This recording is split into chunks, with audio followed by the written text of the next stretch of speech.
খামারে খামারে চলছে শেষ সময়ের যত্ন আত্তি। এরই মধ্যে খামার থেকেই টুকটাক বিক্রি শুরু হয়েছে, আর 2-1 দিনের মধ্যেই হাটে তোলা হবে বাকি গরু। ভারতীয় গরু না আসলে এবং বাজার মূল্য ঠিক থাকলে এবারও লাভ হবে বলে আশা করছেন খামারিরা। টাঙ্গাইলে ছোট বড় মিলিয়ে 26,033টি খামার রয়েছে। বেশিরভাগ খামারেই দেশীয় পদ্ধতিতে পালন হয়েছে গরু। খাওয়ানো হয়েছে খড়, ঘাস, গমের ভুসি, ভাত, চিটাগুড়, খোলসহ দানাদার খাবার। অ্যাক্টিভেটেড কার্বন ডিওডোরাইজার যুক্ত কঙ্কা ফ্রিজের এক খাবারের গন্ধ অন্য খাবারে যেতে পারে না। ধানের গুঁড়া, আবার ভুট্টা, ভুসি এগুলো মিক্সার করার পরে দানাদার খাদ্য তৈরি করিয়ে আমরা গরুকে খাওয়াই।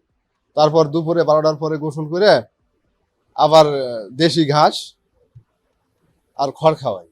বেশি খাবার দাবার দিচ্ছি, গরুর ভালো দিচ্ছি।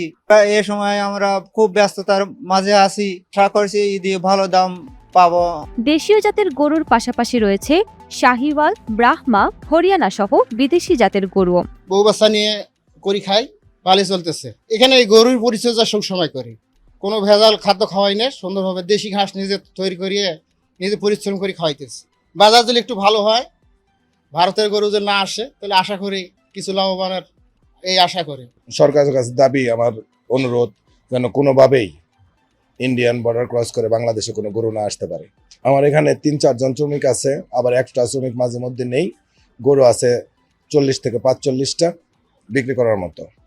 ঈদেরও আগে একটু বিশেষভাবে পরিচর্যা করছি, লোকও বেশি লাগাইছি, যাতে গরুগুলা সুস্থ সবল থাকে এবং মানুষে ভালো গরু উপহার দিতে পারি, সুন্দর সুষ্ঠু গরু।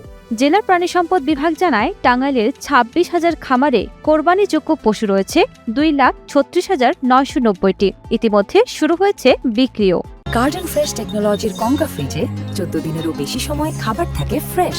টাঙ্গাইল জেলায় টোটাল 26,033টি খামারে 2,36,990টি কোরবানির জন্য গরু প্রস্তুত, গরু, ছাগল, ভেড়া এগুলো প্রস্তুত আছে। আর টাঙ্গাইলের চাহিদা হলো 2,11,974টি। দ্যাট মিনস 25,016টি গবাদি প্রাণী টাঙ্গাইলে উদ্বৃত্ত আছে। সেই উদ্বৃত্ত প্রাণীগুলো কিন্তু ঢাকা সহ অন্যান্য জায়গায় চাহিদা মেটাতে একটা ভূমিকা রাখবে। যে বিজিবি সহ যারা সীমান্তে আছেন, তারা এবার কোনো অনুপ্রবেশ এই দেশে ঘটাতে দেবেন না। তাই এটা কিন্তু কঠিনভাবে প্রতিপালন করা হবে এবার। সেই ক্ষেত্রে আমরা আশাবাদী যে আমাদের যে খামারিরা কুরবানির জন্য পশু উৎপাদন করেছেন, তারা এবার ভালো দাম পাবেন বলে আমরা মনে করছি এবং আশা করছি। জেলায় এবার কোরবানি পশুর চাহিদা 2,11,974টি। চাহিদা মিটিয়েও থাকবে 25,016টি পশু, যা দেশের বিভিন্ন জায়গায় সরবরাহ করা হবে।